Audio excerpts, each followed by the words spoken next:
Okay. Like, It's position rolling, inside guys. of- Okay, so my That's question the other. is to everyone. It's okay, because we'll figure it out. She's cool. Okay, so everybody's culture.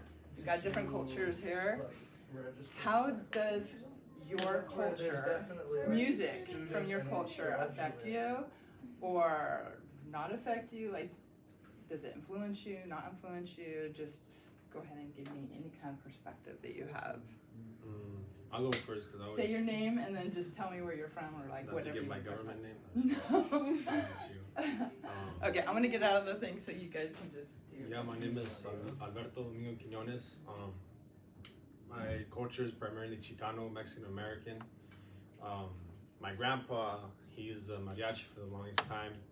We're also from Mariachi Plaza. It's a little neighborhood in Boyle Heights, and mariachi music is like a really big thing within my culture. Granted, when I was younger, I was coming up with more like metal and rocker stuff, and I never understood the meaning of mariachi music of like Pedro Infante, Juan Gabriel, Antonio Aguilar, Vicente Fernandez, Alfredo Jimenez, Jorge Negrete. I can go on and on, but the main is that to me is that he was able to work. He was able to provide for his family. My dad, he was able to maintain an apartment that many people are not privileged to have in my neighborhood, and he did it for so long. He toured in Germany. He went to Canada even. He has his own recording of his band, and he's like our rock star in our family. That's you know what I mean. And I always saw music as poetry to me, and so when I listen to like Pedro Infante when he says "Y si vivo 100 años te pienso en ti," basically meaning that in 100 years if I still think of you, I'll still love you. It's very poetic the way it's written. Even if it's in another language, it's still the music, you understand it. That's cool. Yeah. That's really cool. This is awesome because we're actually getting to hear some stuff about each other, huh? Okay, so whoever wants to. I can talk because I can kind of relate to him because Okay, cool. I was also born and raised. Oh, my name's Janice, and I was also born and raised like around that area. So like my whole family, they're also Mexican, and I've grown up listening to like mariachi and like all of that. And in Mexico, I do have family members who are in like music groups, but it's more of like it's not mariachi, it's like norteña, so it's like more guitar. It's like a band, so it's like guitar, accordion. Can you call that banda? Yeah, like banda, Okay. banda or like yeah, basically, yeah. So they have a lot of different instruments, and one of my uncles is in a grupo or banda, and he like plays in different parties. So like now he's still doing that now, and he just says that he just likes making people like dance and happy, and like he always comes in and like plays his accordion for us, like for happy birthday. That's so cool. My And dad so, like, plays accordion yeah. too. Yeah, We're so- Italian too. So. Yeah, so I relate to a lot of what he said about that. That's cool. And also, interesting thing that Janice said is Oh, that yes. many regions in Mexico have their own unique styles of music because Guadalajara, Zacatecas, that middle region area, that is where a lot of mariachi music comes from. We mainly started from Guadalajara. That's why you have, the Mariachi Vargas. They are from Guadalajara. A lot of cumbias comes from like the southern part of Mexico because that's where you're going to Central America. They play more cumbias. They do all that like Veracruz, because they're in the Caribbean area. Norteños are like Sinaloa, the northern states, like right in the border, like TJ, Tijuana. So yeah, and it's like very very unique to the region of what like the culture is, That's cool that you know That's so much. so true, because my uncle's from Sinaloa. Because he's not like my blood uncle. He's married to my aunt.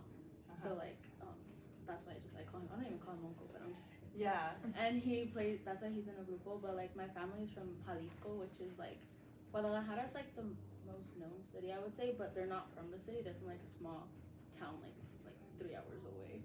And there's a lot of small towns, so like, you'll hear like a lot of grupos and stuff. Like they go to different towns, because like, they're so close to each other, but they're so small that like they can just travel easily to like so many.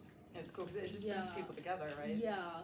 The music, basically. that's what's And cool. like in the part of Mexico that we're from, they'll have like quinceañeras, which is like Oh yeah, I know yeah. quinceañeras, yeah. So like even my quinceañera, I had a mariachi, grupo, and a DJ. So Oh, that's cool. yeah, so it was just like I was always looking forward to having all of that. And then in Mexico, I know when they have like quinceañeras and stuff like that, they'll have like the food and everything, and once like it's past a certain time, they take out all the tables. They have like this big banda, and then like they put a big stage and like a whole big dance floor, and like everyone's invited. So like even if you don't know who the girl is, or like you don't know the family, anyone can go. Oh, that's cool. And So they it can does just bring dance. So it's like people, a big nightclub, but like with banda, like live music, and it's just like the whole town just goes. That's cool. Yeah.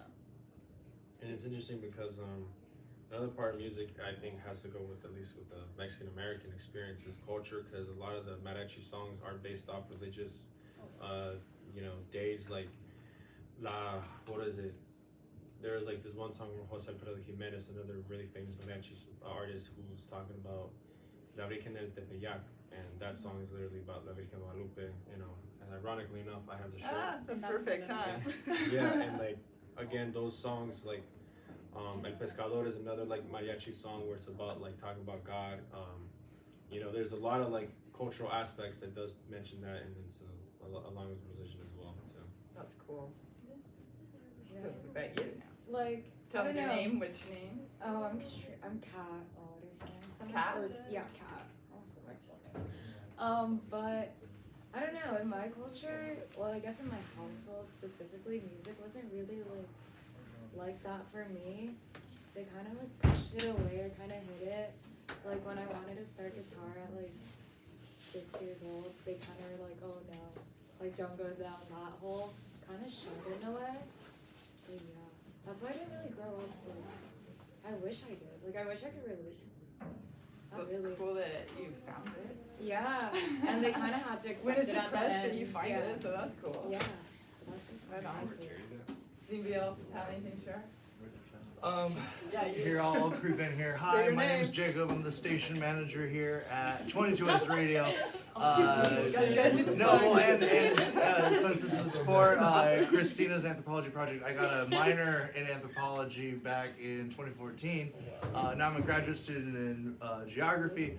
I found the radio station at my first week of undergrad, and this place was a place of growth for me because I grew up in Victorville in the high desert, and just being a tall slice of white bread, I basically only had like my mom's like hair metal and like Partridge Family to like grow up on. And so it was like punk music and like DIY alternative genres that like clued me in and helped me like find like kindred spirit, like like-minded individuals that has now been this like ever cascading butterfly effect of now I'm the manager of the station, and I get to converse with all these cool people every day. It's cool just being immersed in so many different music. Like when I first came in, I remember what's his name when he was playing the Indian music? Raj. I thought I was Yeah. gonna say Raj, but I wanted to make sure I was saying the right name.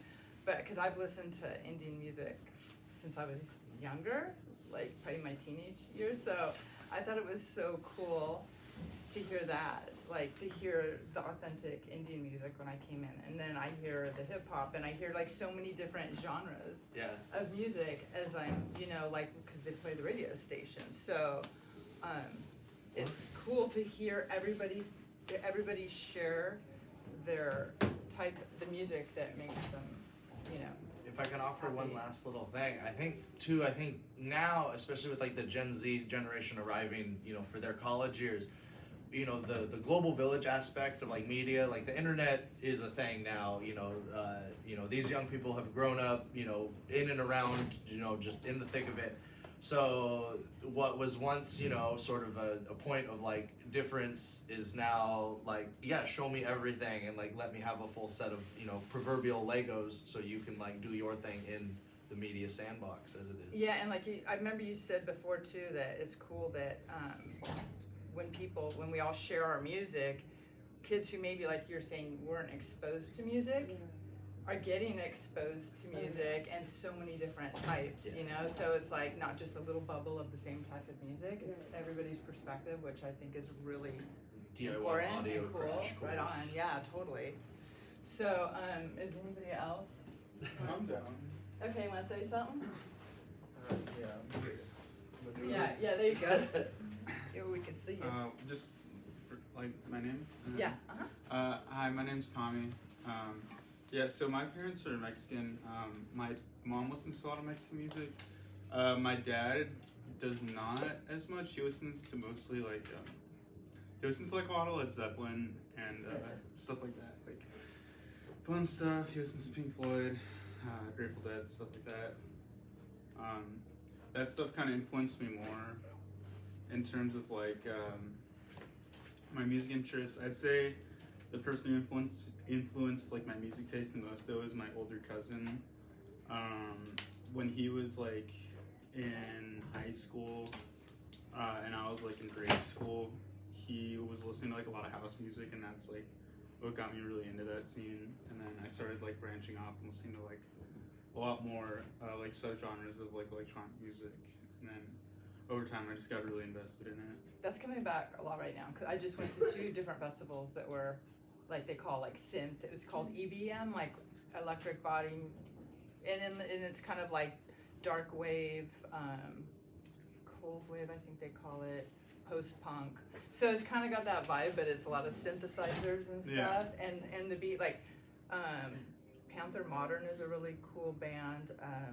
Sextile, they were rad. So there's like so many cool bands that are like kind of circulating back in with that, and the festivals are rad too because it's like hundreds of people showing up, and it's so nice to see live music happening again where it brings everybody together because that's so different, the energy. Like when you go to a place and you are in the energy field of everybody, it's so different than if you're just like listening to your, earbuds or whatever. So it totally brings people together. So yay, that was a cool interview, guys. Thanks. Of course. That was like so rad. You guys like Great question. rock. That was awesome.